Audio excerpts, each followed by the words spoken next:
चलिए आज का टॉपिक हम लोग का क्या रहेगा, जारा दूरदृष्टता। जारा दूरदृष्टिता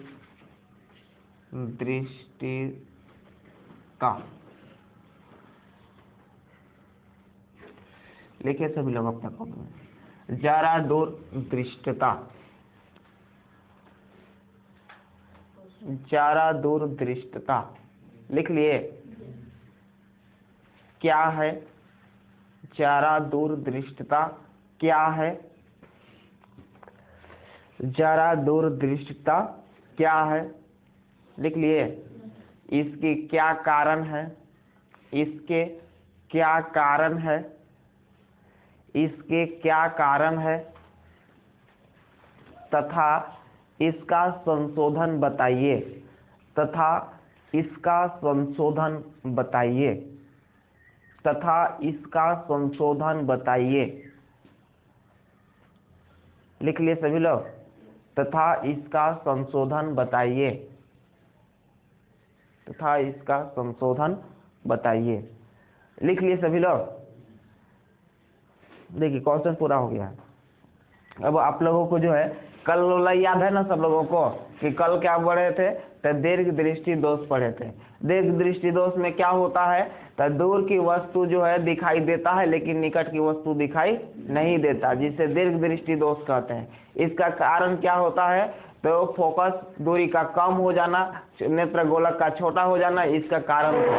और इसके बाद करें हम लोग संशोधन कैसे होता था दीर्घ दृष्टि दोष का, तो दीर्घ दृष्टि दोष का संशोधन है उपयुक्त क्षमता के उत्तल लेंस से बने चश्मे के उपयोग से किया जा सकता है। तो दीर्घ दृष्टि दोष पढ़ रहे थे, और उससे पहले हम लोग निकट दृष्टि दोष भी पढ़े थे ना। आज हम लोग जारा दूरदृष्टता के बारे में समझेंगे कि जारा दूरदृष्टता क्या होता है। तो देखो निकट दृष्टि दोष में क्या होता था, निकट दिखाई देता था, दूर नहीं दिखाई देता था। दूर दृष्टि दोष में दूर दिखाई देता था, निकट नहीं दिखाई देता था। लेकिन जारा दूरदृष्टता में न तो निकट दिखाई देता है और न ही दूर दिखाई देता है, तो हम लोग बोलते हैं जारा दूरदृष्टता। यानी कि जब किसी को जो है जारा दूरदृष्टता हो जाता है, ई वाला दोष से कोई पीड़ित हो जाता है, तो उसको निकट भी नहीं दिखाई देता है और दूर भी दिखाई नहीं देता है, तो उसी को हम लोग बोलते हैं जारा दूरदृष्टता। समझ में आया सब लोगों को? जारा दूरदृष्टता का मतलब क्या होता है कि न तक नजदीक हम देख पाएंगे और न ही दूर अस्पष्ट देख पाएंगे, यानी दोनों दोष हो जाता है। निकट दृष्टि दोष भी हो जाता है और दूर दृष्टि दोष भी हो जाता है एक साथ, तब हम उसे कहेंगे जारा दूरदृष्टता। समझ में आया कि निकट और दूर दोनों वाला हो जाएगा, दोनों बीमारी हो जाएगा आंख का, तो हम लोग कहेंगे जारा दूरदृष्टता। तो आप लोग अपने कॉपी में लिखिए जारा दूरदृष्टता और डैश दीजिए लिख करके।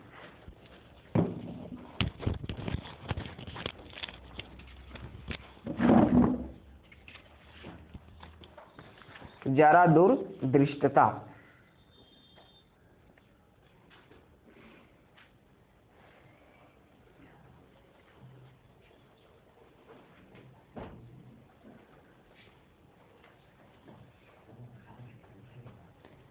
लिख लिए सभी लोग जारा दूरदृष्टता। डैश देने के बाद लिखेंगे जब कोई व्यक्ति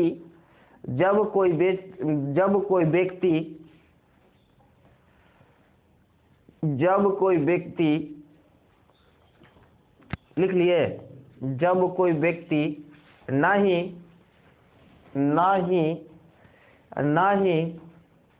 नजदीक के वस्तु, जब कोई व्यक्ति न ही नजदीक के वस्तु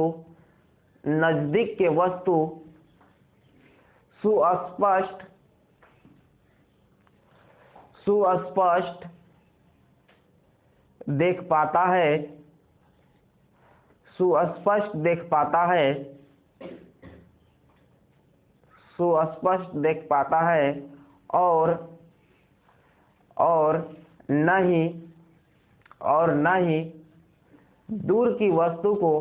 है और न ही दूर की वस्तु को सुस्पष्ट देख पाता है, और न ही दूर की वस्तु को सुस्पष्ट देख पाता है, और न ही दूर की वस्तु को सुस्पष्ट देख पाता है और न ही दूर की वस्तु को सुस्पष्ट देख पाता है तो उसे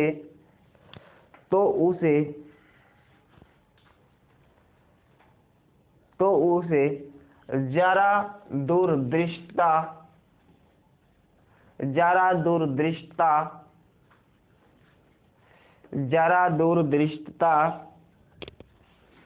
दोष से पीड़ित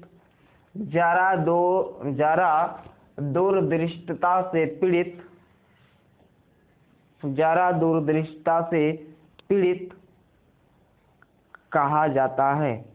जरा दूरदृष्टता दोष से पीड़ित कहा जाता है। लिख लिए सभी लोग, पीड़ित कहा जाता है। हाँ, ये जरा दूरदृष्टता से पीड़ित कहा जाता है, लिख लिए सभी लोग। ठीक है, देखिए अब जो है इस तो समझ गए कि जरा दूरदृष्टता क्या है कि न तो निकट दिखाई देता है और न ही दूर दिखाई देता है, यानी कि दोनों दोष हो जाता है, निकट दृष्टि दोष भी हो जाता है और दूर दृष्टि दोष भी हो जाता है। तो हम लोग कहते हैं उसको कि जरा दूरदृष्टता से पीड़ित है। अब इसका कारण क्या है, तो अपना नीचे पैराग्राफ चेंज करके लिखेंगे कारण, कि कारण क्या है। तो लिखिए सभी लोग, कारण में कारण लिखना है और पहला नंबर दे करके लिखना है नीचे कि इसका क्या क्या कारण होता है। तो कारण में पहला नंबर दे करके लिखिए, पक्षमाभी पेशियां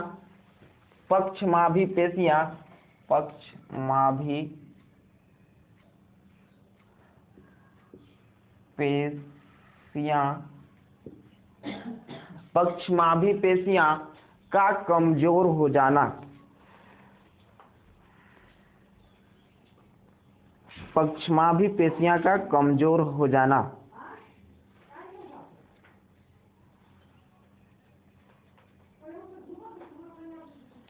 लिख लिए सभी लोग, पक्षमाभी पेशियां का कमजोर हो जाना। पक्षमाभी पेशियां का कमजोर हो जाना, लिख लिए, पक्षमाभी पेशियां का कमजोर हो जाना, जिसके कारण, आगे लिखिए, जिसके कारण नेत्र की समंजन क्षमता नेत्र की समंजन क्षमता कम हो जाती है। नेत्र की समंजन क्षमता कम हो जाती है। नेत्र की समंजन क्षमता कम हो जाती है। पूर्ण विराम लिख लिए। यह अधिक उम्र वाले व्यक्ति को होता है। यह अधिक उम्र वाले व्यक्ति को होता है। यह अधिक उम्र वाले व्यक्ति को होता है, लिख लिए सभी लोग। पूर्ण विराम, अधिक उम्र वाले व्यक्ति को होता है। पूर्ण विराम। देखिए इसका कारण क्या है, तो इसका कारण एक ही है, ज्यादा कारण है पक्षमाभी पेशियां का कमजोर हो जाना। अब देखिए पक्षमाभी पेशी क्या करता है, तो फोकस दूरी को नियंत्रित करता है। आप लोग जब पक्षमाभी पेशी का काम पढ़ रहे थे तो वहां पर क्या पढ़े थे कि पक्षमाभी पेशी क्या करता है, हमारी फोकस दूरी को नियंत्रित करता है, कभी कम करता है कभी बढ़ाता है। तो अगर मांसपेशी कमजोर हो जाएगा तो वह अपना काम करने की जो उसका दक्षता होता है वो कम हो जाएगा, वह बढ़िया से काम नहीं कर पाएगा। इसलिए जो है फोकस दूरी ही समायोजित नहीं हो पाएगा, तो हम किसी वस्तु को आसानी से नहीं देख सकते हैं। जैसे अधिक उम्र वाले व्यक्ति को जो है होता क्या है कि जैसे उसकी मांसपेशी ऐसे भी आप देखते होंगे कि केवल आंख का ही नहीं बल्कि पूरे शरीर की मांसपेशी कमजोर हो जाता है। आप उसको देखेंगे उठने बैठने में कष्ट होने लगता है ना। तो उसी प्रकार से आयु जब बढ़ जाता है तो हमारी आंख की जो पक्षमावी पेशियां हैं वे भी कमजोर हो जाते हैं और जिससे फोकस दूरी आसानी से समायोजित नहीं हो पाता है। जैसे देखो होता भी है तो देर से होता है। जैसे हम लोग फोकस दूरी बहुत जल्दी जल्दी बदल लेते हैं, ठीक है, हम लोग फोकस दूरी बहुत जल्दी जल्दी बदल लेते हैं। जैसे कहने का मतलब अभी दीवार देख रहे हैं और तुरंत यहाँ भी वहाँ अस्पष्ट दिखाई दे रहा है और तुरंत यहाँ भी अस्पष्ट दिखाई देने लगेगा। यानी हम लोग की जो अभी फोकस दूरी समायोजित करने की क्षमता है तीव्र है। हम लोग की जो मांसपेशी अभी बहुत बढ़िया है, तुरंत काम कर देता है। लेकिन जब अधिक आयु हो जाएगा तो उसको दूर दिखाई देने में भी थोड़ा सा लेट लगेगा। देखते रहेगा ध्यान से तो फिर दिखाई देने, बोलता है ना कि थोड़ी ध्यान से देखो तो फिर दिखाई देगा बाद में। तो वही होता है कि फोकस दूरी जिसका जल्दी समायोजित नहीं हो पाता है तो वो थोड़ा सा कुछ देर तक उस वस्तु को देखता है तो उसको क्या हो जाता है, सुस्पष्ट ढंग से दिखाई देने लगता है। लेकिन वही अब फिर नजदीक देखेगा तो यहाँ भी उसको फिर से ध्यान से देखना पड़ेगा, यानी कुछ समय लगेगा। हम लोग को समय नहीं लगता है, अभी आगे वहां देखना है तो तुरंत देख पाते हैं, यहाँ भी देखना है तो तुरंत देख पाते हैं। लेकिन जब आयु बढ़ जाता है तो मांसपेशी कमजोर हो जाता है जो पक्षमावी पेशी होता है और जिससे जो जल्दी जल्दी समायोजित नहीं हो पाता है और एकदम कमजोर हो जाएगा तो कभी समायोजित नहीं होगा। तो बहुत बड़ी दोष हो गया समझिए। तो अब इसका जो है कैसे किया जाएगा, संशोधन क्या किया जाएगा। तो संशोधन यही है कि दूर भी दिखाई नहीं दे रहा है और नजदीक भी दिखाई नहीं दे रहा है तो दोनों 200 वाला चश्मा हमको पहनना पड़ेगा। तो दोनों 200 वाला तो 2 चश्मा रखना पड़ेगा कि दूर देखना है तो हम वाला जो है दूर दृष्टि 200 वाला जो है निकट दृष्टि 200 वाला चश्मा पहन लिए और जब नजदीक देखना है तो दूर दृष्टि 200 वाला चश्मा पहन लिए। तो 2 चश्मा तो नहीं रखेंगे, नहीं, तो उस जो एक ही को चश्मा में दोनों लेंस लगा हुआ रहेगा। ध्यान से समझिए। अब एक ही जो है निकट दृष्टि दोष के संशोधन के लिए हम लोग पढ़े थे अवतल लेंस, ठीक है, और दूरदृष्टि दोष को संशोधन के लिए क्या पढ़े थे, उत्तल लेंस। तो अब एक ऐसी प्रकार की चश्मा होता है जिसमें दोनों प्रकार के लेंस लगा हुआ रहता है, उत्तल भी और अवतल भी एक ही चश्मा पर लगा हुआ रहता है। तो उससे हम लोग निकट भी आसानी से देख सकते हैं और दूर भी देख सकते हैं आसानी से। तो उस चश्मा का नाम क्या हो जाएगा, द्विफोक्सी लेंस उसका नाम हो जाएगा। क्या हो जाएगा, द्विफोक्सी लेंस से बने चश्मे के उपयोग से जो है जरा दूरदृष्टता को जो है समाप्त किया जा सकता है, संशोधित किया जा सकता है। समझ में आया कि हम लोग किस चश्मा का उपयोग करना चाहिए जरा दूरदृष्टता में। तो हम लोगों को द्विफोक्सी लेंस से बने चश्मे का उपयोग करना चाहिए। द्विफोक्सी लेंस में होता क्या है, उत्तल लेंस भी लगा हुआ रहता है और अवतल लेंस भी लगा हुआ रहता है। जैसे हमको दूर देखना है तो दूर देखना है तो हमको कौन सी लेंस की जरूरी है, तो दूर देखना है तो दूर नहीं दिखाई देता है, उसको निकट दृष्टि दो। तो निकट वाला में कौन सा लेंस लगा था बताओ तो, अवतल लेंस लगा हुआ था, अवतल लेंस ना। तो चश्मा के ऊपर वाला भाग पर अवतल लेंस लगाया हुआ रहेगा और चश्मा हमको निकट देखना रहता है तो निकट देखना रहता है तो उसको दीर्घ दृष्टि दोष बोलते हैं। तो उसके लिए कौन सा लेंस लगा हुआ था कल, उत्तल लेंस। तो चश्मा के नीचे वाला भाग में उत्तल लेंस और ऊपर वाला भाग में अवतल लेंस लगाया हुआ रहता है। और वैसे लेंस वैसे बने चश्मे को क्या बोलते हैं, द्विफोक्सी लेंस से बने चश्मे बोलते हैं या निर्मित चश्मा बोलेंगे। तो अब आपको लिखना है संशोधन। देखिए संशोधन, संशोधन, संशोधन।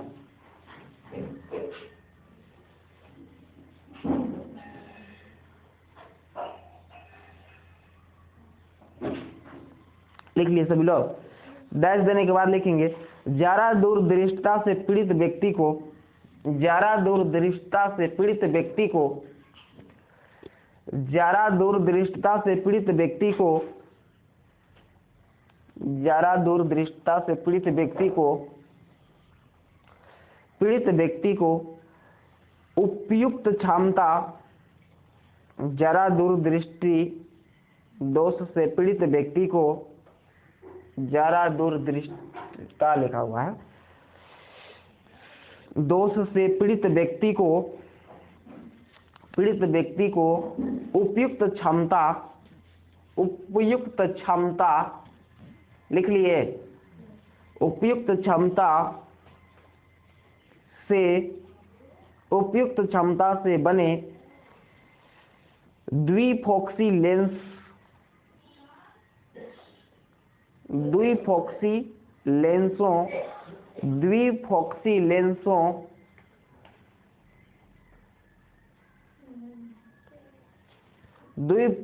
लेंसों से बने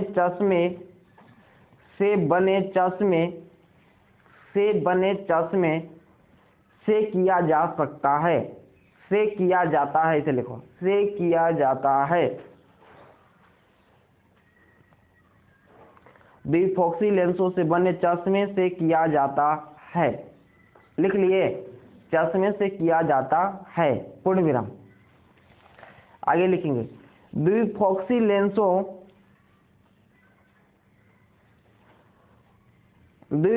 लेंसों वाले चश्मे में, द्विफोक्सी लेंसों वाले चश्मे में ऊपर के भाग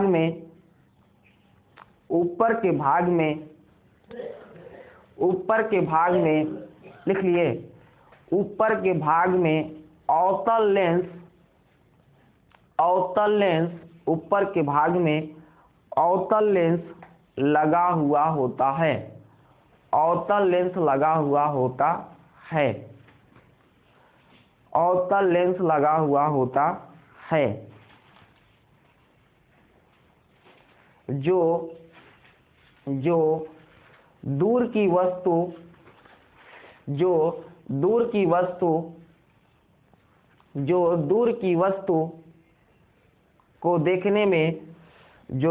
वस्तु को देखने में सहायक होता है, जो दूर की वस्तु को देखने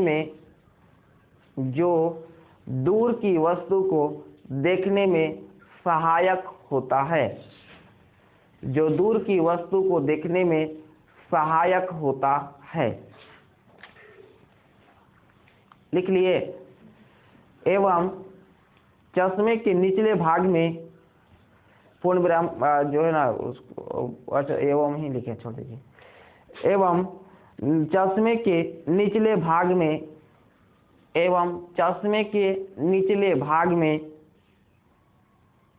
उत्तल लेंस लगा होता है, एवं चश्मे के निचले भाग में उत्तल लेंस लगा होता है, उत्तल लेंस लगा होता है, लिख लिए, उत्तल लेंस लगा होता है, जो नजदीक के वस्तु को देखने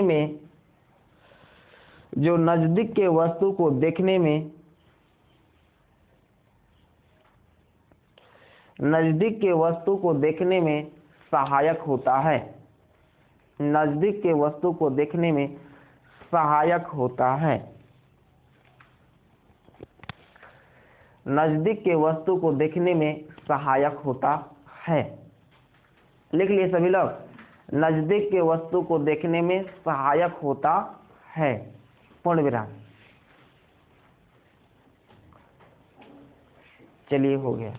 तो आप लोग को सबको समझ में आया जरा दूरदृष्टता क्या है, इसके कारण क्या है, इसका संशोधन क्या है, सबको बढ़िया से स्पष्ट ढंग से पता चला, समझ में आ गया सब लोगों को? किसी को दिक्कत है बताइए? किसी को दिक्कत नहीं है ना? नहीं, किसी को दिक्कत नहीं है।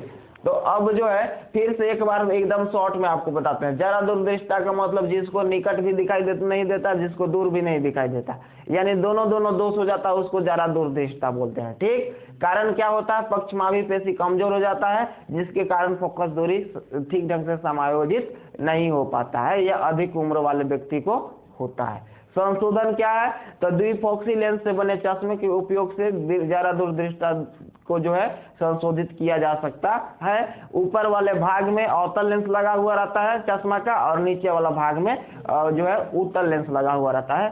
समझ में आ गया सब लोगों को? एक खत्म हो जाता है।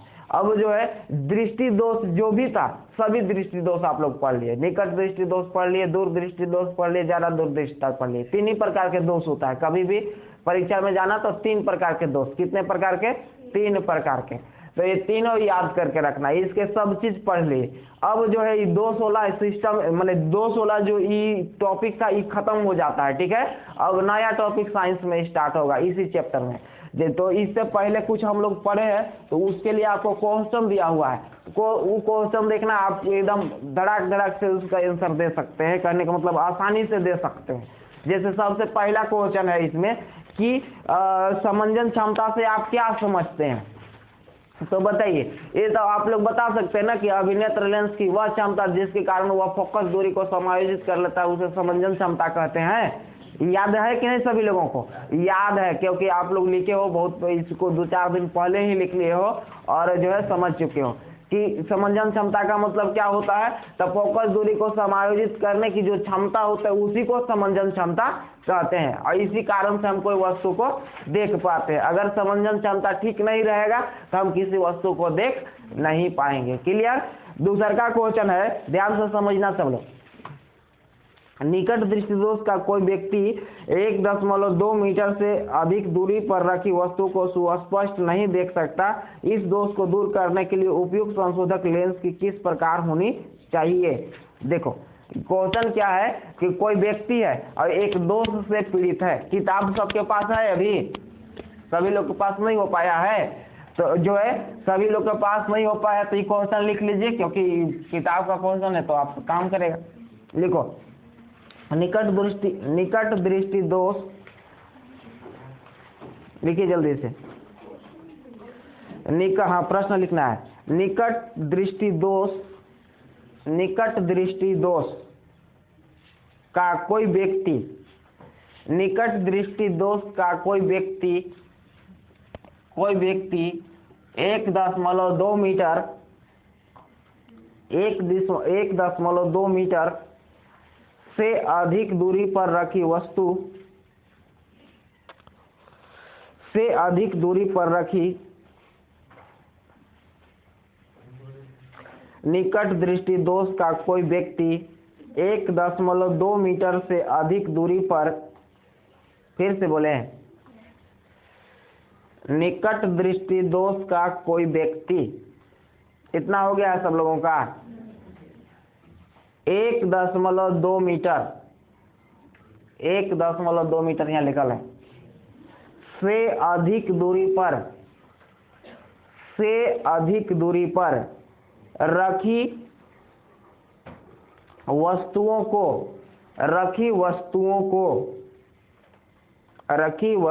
को लिख लिए, रखी वस्तुओं को सुस्पष्ट नहीं देख सकता, सुस्पष्ट नहीं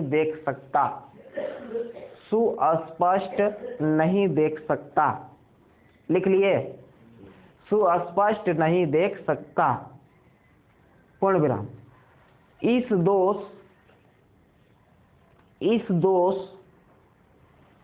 को दूर करने के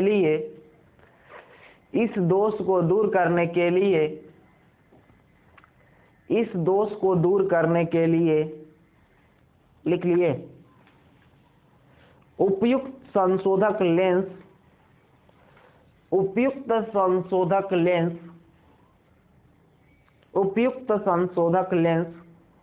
किस प्रकार का होना चाहिए? उपयुक्त संशोधक लेंस किस प्रकार का होना चाहिए?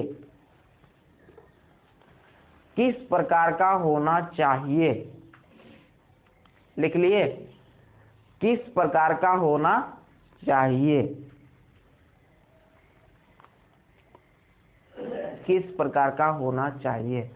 चलिए, इतना आराम आराम से बोले, नहीं लिख पाए तो आप क्या करेंगे? एक ही चीज नहीं पढ़ना है। देखो इसको सॉल्व समझिए, और देखो दिया क्या है, वो कौन सा दोष से पीड़ित है? तो निकट दृष्टि दोष से पीड़ित है। वो इतना से नजदीक नहीं देख पाता, यानी कि इतना से दूर नहीं देख पाता है। 1.2 मीटर से अधिक दूर पर रखे वस्तु को नहीं देख पाता। यानी कि उसका फोकस दूरी कितना है, तो 1.2 मीटर है, इससे अधिक नहीं है। जैसे कि इस मान लो 1.2 मीटर से अधिक, यहाँ से मान लो दरवाजा, तब उसको दिखाई नहीं देगा, इतना ही सेकेंड बेंच तक उसको दिखाई दे सकता है। ठीक है, तो वो कौन सा दोष से पीड़ित है, तो दोष का तो नाम बता दिया कि निकट दृष्टि दोष से, क्योंकि दूर उसको दिखाई नहीं देता है। तो अब पूछ रहा है कि किस प्रकार का लेंस चाहिए, यानी कि जो चश्मा की प्रकृति होगा, लेंस की जो प्रकृति होगा, उत्तल वाला होगा कि अवतल वाला होगा, और कितना क्षमता वाला होगा ये बता दो। ठीक है, कितना क्षमता वाला होगा। तो सब लोग को क्षमता ज्ञात करने वाला फार्मूला याद है, लेंस की क्षमता ज्ञात करने वाला फार्मूला याद है ना, क्या होता है, P बराबर 1/f। तो आपको जो है सबसे पहले देखो f बराबर दिया हुआ है, क्या दिया हुआ है, f बराबर 1.2 मीटर दिया हुआ है। अब देखिए ध्यान से समझना कि माइनस में लेंगे कि प्लस में लेंगे। ठीक है, माइनस प्लस में तो गड़बड़ हो जाएगा। तो हमको निकट दृष्टि दोष है कि दूर दृष्टि दोष है, तो उसको दूर नहीं दिखाई दे रहा है ना, तो दूर नहीं दिखाई दे रहा है, तो दूर नहीं दिखाई दे रहा है, तो कौन सा लेंस लगाना होता है, तो अवतल लेंस लगाना होता है। तो अवतल दर्पण हो या अवतल लेंस हो, उसकी फोकस दूरी हमेशा क्या होता है, माइनस में होता है। इसलिए आपको इसको काम लगाना माने काम में लेना होगा, माइनस में लेना होगा। ठीक, यहाँ तक समझ में आ गया। इसके अब देखो क्षमता आपसे पूछा है, तो क्षमता बताइए। तो क्षमता P बराबर फॉर्मूला लिखिए, 1 में क्या होता है, F होता है। सबको फॉर्मूला याद होगा, याद है ना। तो P बराबर क्या हो जाएगा, तो 1 में F कितना दिया है, 1.2 दिया हुआ है, मीटर में होना चाहिए, तो मीटर में है भी। अब इसमें भाग लगा दीजिए, माइनस में लगा के, तो भाग लगाइएगा तो अभी दशमलव हटा दीजिए, तो दशमलव हटाएंगे तो कितना हो जाएगा, -10/12 हो जाएगा ना। अब इससे इसमें भाग लगेगा तो ऐसे नहीं लगेगा, तो पॉइंट बिठाइए, तो पॉइंट बिठा दिए, तो अब हो गया 100, अब हो गया 100 में 12 से भाग लगाइए, तो 12 कितना होता है बताओ तो, 12 96 हो जाता है ना, 12 96, फिर बच गया 4, तो 4 बच गया तो हो गया 40, तो 12 तिया कितना होता है, 36 होता है ना। फिर बच गया कितना, 4, तो फिर 3 आएगा, यानी 3 दोहराते रहेगा। तो अब 3 दोहराना नहीं है, बस इतने का लिख देना है डायोप्टर, लगभग जो है डायोप्टर लिख देना, क्या लिख देना है, डायोप्टर, लगभग लिख देना, लगभग। अब नीचे लिख देंगे अतः -0.83 डायोप्टर के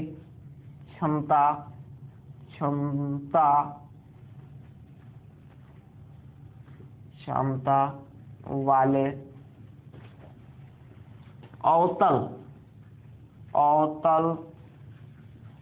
लेंस से बने चश्मे के उपयोग से इसका संशोधन किया जा सकता है, किया जा सकता है। लिखिए इसका आंसर, किया जा सकता है।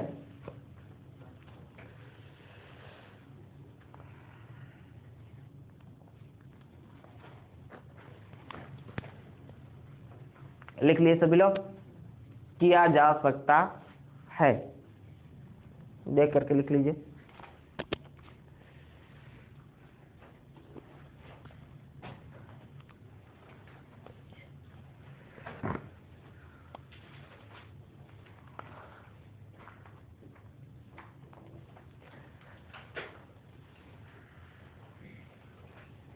लिख लिए -0.883 डायोप्टर के क्षमता वाले अवतल लेंस से बने चश्मे के उपयोग से इसका संशोधन किया जा सकता है।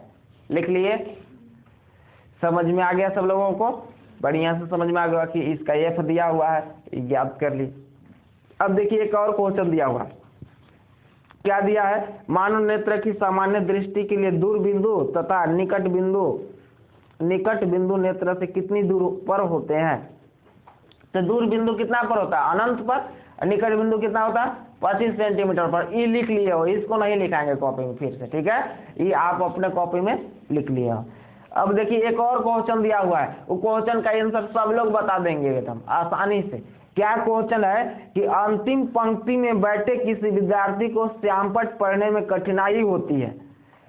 अंतिम पंक्ति में बैठा है, ठीक है, फिर बोलता है यह विद्यार्थी किस दृष्टि दोष से पीड़ित है। चलो विकास तुम बताओ कि यह विद्यार्थी किस दृष्टि दोष से पीड़ित है। पीछे वाला बैठा है, ठीक है, कोई पीछे नया बच्चा मान लो कि बैठ गया, ओकरा बोर्ड पर लिखा हुआ कोई चीज दिखाई नहीं दे रहा है, तो किस दृष्टि दोष से पीड़ित होगा बताओ। एक कॉपी में लिखाया हुआ है, ठीक है, लिखा है ना। चलो मनीष बताओ किस दृष्टि दोष से पीड़ित होगा वो। चलो पवन खड़ा होकर बताएगा कि किस दृष्टि दोष से पीड़ित होगा। वो पीछे बैठा है, बोर्ड पर दिखाई उसको नहीं दे रहा है, तो उसको निकट दृष्टि दोष, उसको दो तो कान के नीचे।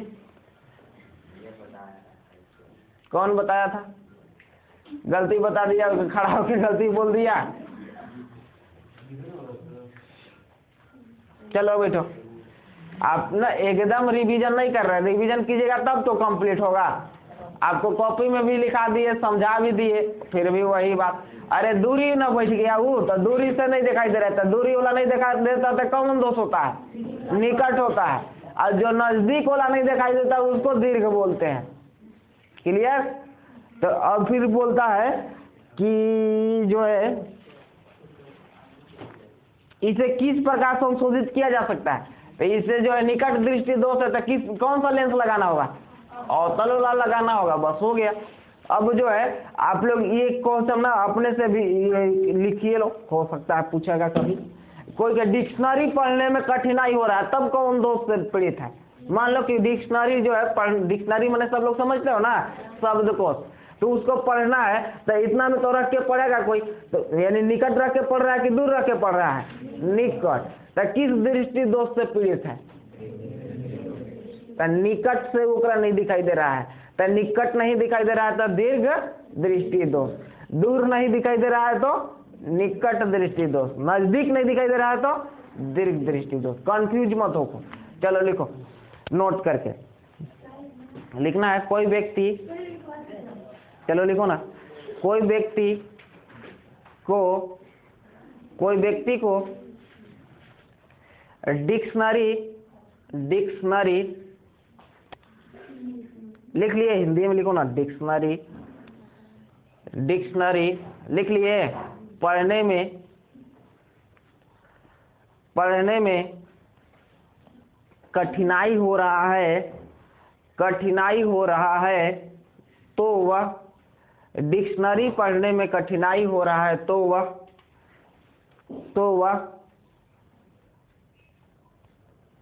दीर्घ दृष्टि दोष से पीड़ित है, तो वह दीर्घ दृष्टि दोष से पीड़ित है, तो वह दीर्घ दृष्टि दोष से पीड़ित है, दीर्घ दृष्टि दोष से पीड़ित है।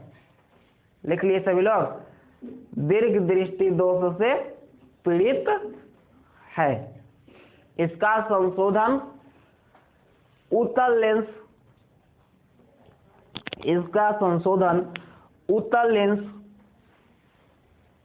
से बने चश्मे के उपयोग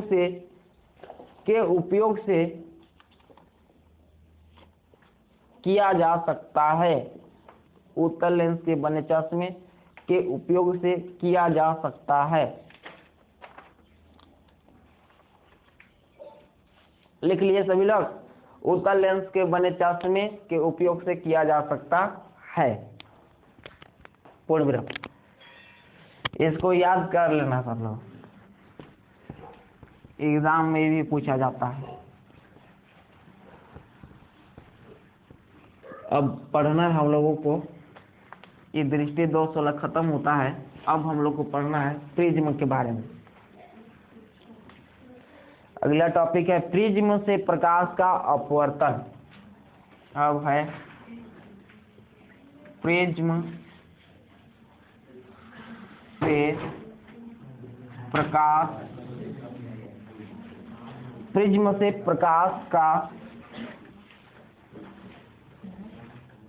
अपवर्तन, प्रिज्म से प्रकाश का अपवर्तन।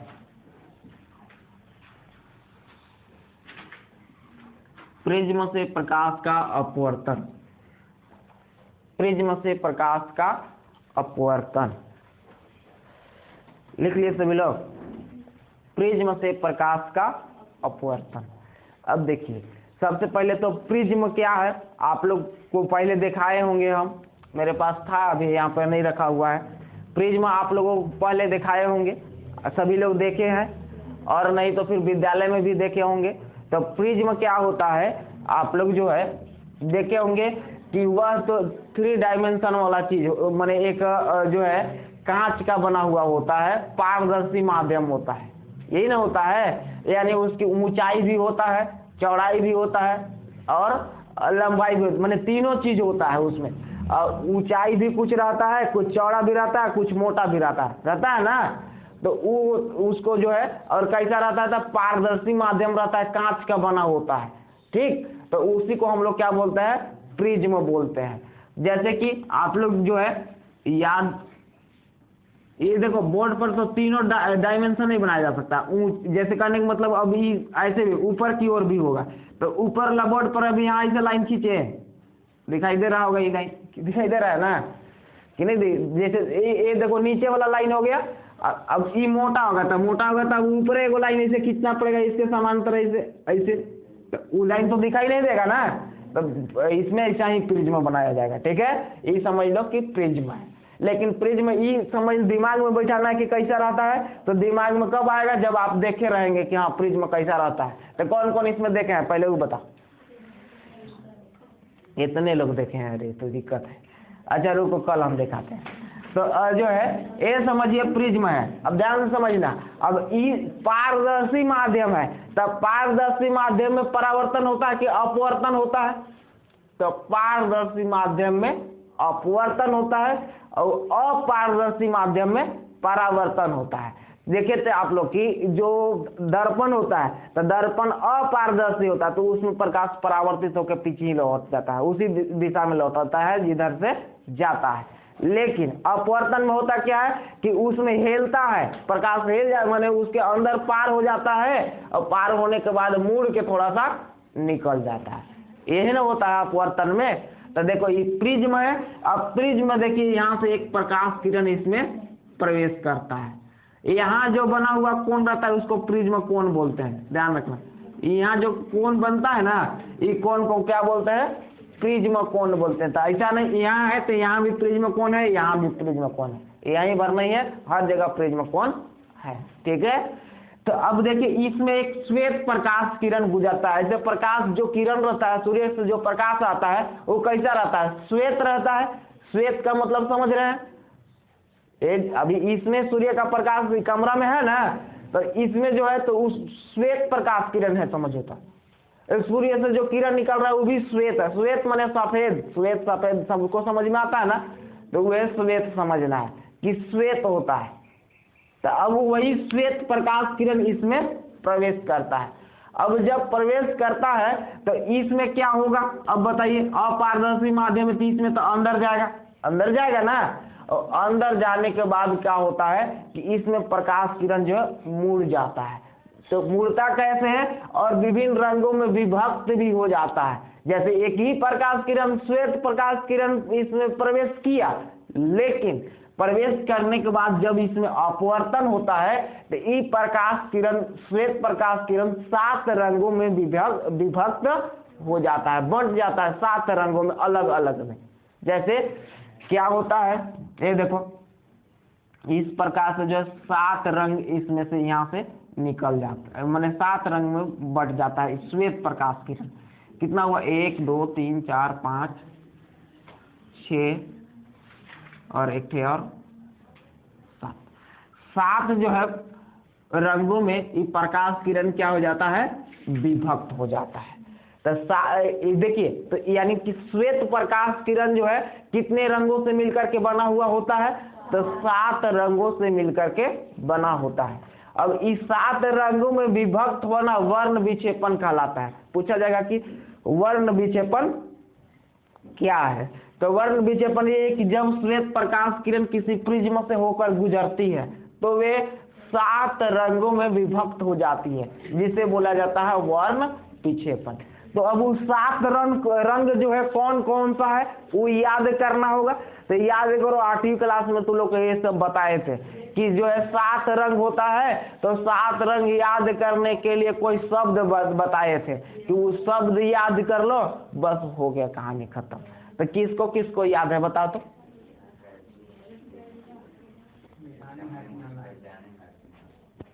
ठीक, तो जो है कितना लोग के गड़बड़ा रहा है कि कैसे कहे, थोड़ा मोड़ा गड़बड़ा रहे हैं, कोई कह रहे हैं कि, तो ठीक है। देखिए इसका भीब, आपको जो है भीब जोर एक वर्ड बताए होंगे, ठीक है।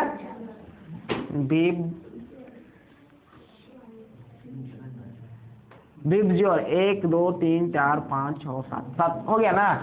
तो भीब जोर शब्द जो है आपको याद करके रखना है। वो हिंदी वाला बैगनिया पिनाला जो होता है तो उसमें कभी कभी गड़बड़ा जाता है, बीचे वाला वर्ड ना, बीचे वाला कभी कभी छूट जाता है या आगे पीछे हो जाता है, तो इसलिए ई वाला में आपका कोई गड़बड़ नहीं होगा, ठीक है। जोर याद कीजिए और सब चीज हो जाएगा। तो किधर से इसको करना है, तो यहाँ से रखना है, नीचे से लिखना है, ऊपर से मत लिखना, नहीं तो गड़बड़ा आ जाएगा। भी माने ई वाला भी से हो गया, वायलेट हो गया, ठीक है। इसके बाद ई वाला जो है किसके लिए, आई के लिए, आई हो गया इसके लिए, इंडिगो हो गया। इसके बाद बी यहाँ पर हो गया, ब्लू हो गया। इसके बाद जी हो गया, यहाँ पे हो गया, और ग्रीन हो गया। इसके बाद क्या हो गया, वाई हो गया। इसके बाद क्या हो गया, ओ हो गया। इसके बाद क्या हो गया, आर हो गया।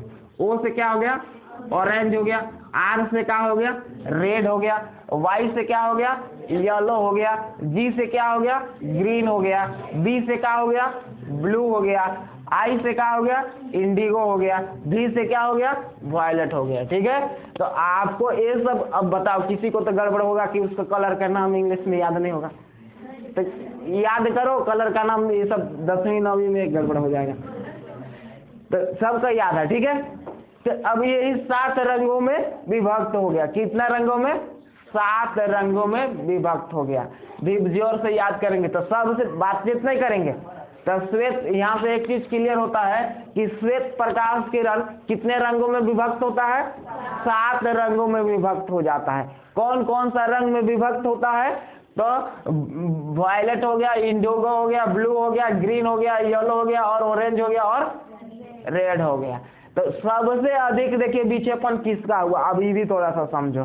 सबसे अधिक विक्षेपण का मतलब होता है मुड़ना, ठीक, जो मुड़ना होता है विक्षेपण का मतलब, परिवर्तन होना विक्षेपण का मतलब। तो सबसे अधिक जो है किसका परिवर्तन, सबसे अधिक विक्षेपित कौन हुआ है, तो सबसे विक्षेपित ई वाला, यानी सबसे मुड़ा ज्यादा कौन है। इसको निकलना कैसे चाहिए था, ई प्रकाश किरण ऐसे गया तो इसको ऐसे निकलना चाहिए था ना, लेकिन निकला वैसे नहीं, सब ऐसे मुड़ गया। तो मुड़ गया तो सबसे अधिक अपवर्तन किसने हुआ, किस रंग का हुआ बताओ। तो सबसे अधिक अपवर्तन इसका ना हुआ, ये तो रेड बोल रहा है, बोल रही है, इसमें से पता नहीं, बता।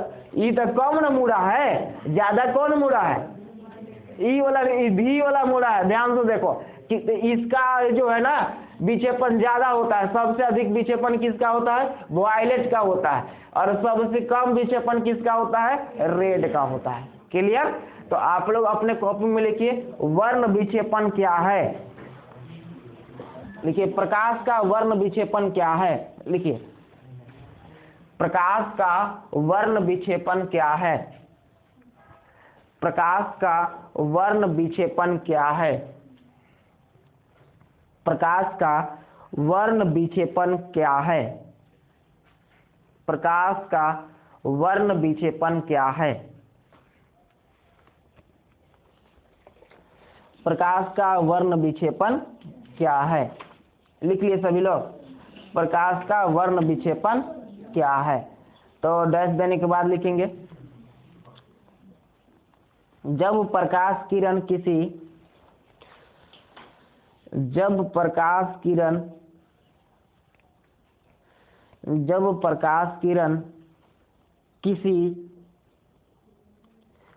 प्रिज्म से होकर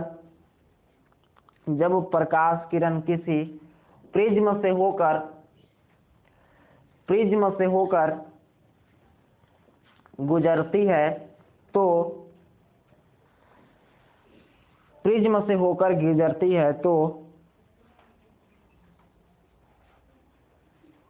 तो वह विभिन्न रंगों में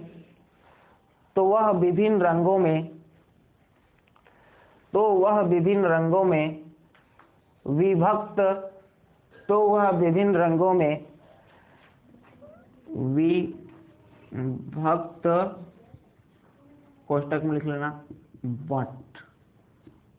विभक्त हो जाती है जिसे प्रकाश का वर्ण विक्षेपण कहते हैं। जिसे प्रकाश का वर्ण विक्षेपण कहते हैं। जिसे प्रकाश का वर्ण विक्षेपण कहते हैं। जिसे प्रकाश का वर्ण विक्षेपण कहते हैं। लिख लिए सभी लोग। पूर्ण विराम। आगे लिखिए लाल रंग का विक्षेपण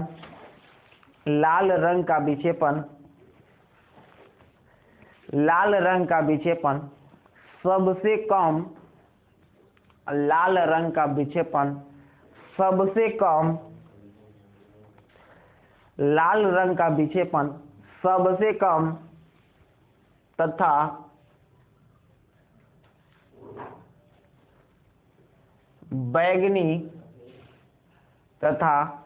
बैगनी लिख लिए रंग का विक्षेपण बैगनी रंग का विक्षेपण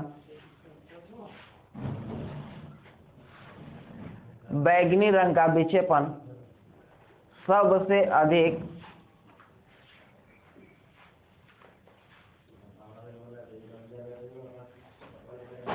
अधिक होता है।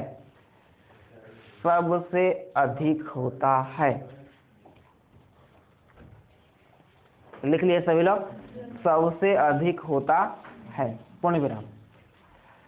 सबसे अधिक होता है पूर्ण विराम। लिख लिए सभी लोग। अब जो है इसमें और थोड़ा सा जो है ना लिख लो लाल रंग का नहीं यार इसको पूरा कर लो बस इतना ही। ये वाला चित्र बना लो आप। ये दिखाई नहीं दे रहा है थोड़ा सा इधर उधर होकर के देख कर लिखिए। ये चित्र बना लेना है और चित्र बनाने के बाद एक नोट करके लिख लेना है। क्या नोट करके लिखना है लाल रंग का तरंग दैर्ध्य सबसे अधिक एवं बैगनी रंग का सबसे कम